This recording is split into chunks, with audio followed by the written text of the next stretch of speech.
Russia के साथ हमारे ताल्लुकात इक़्तिसादी, डिफेंस और सिक्योरिटी लिहाज से बहुत बेहतर हो रहे हैं।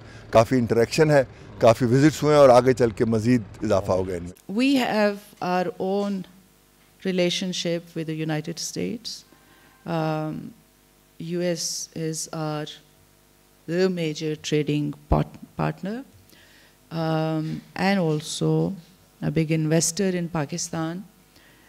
We pursue our relations with the United States independent of any other country.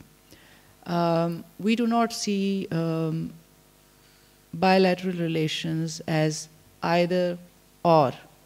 So that's where our relationship with the US is. You know that a new round of strategic dialogue commenced this month. We have 5 working groups covering a wide spectrum of bilateral relations. A sixth one is being formed that relates to education.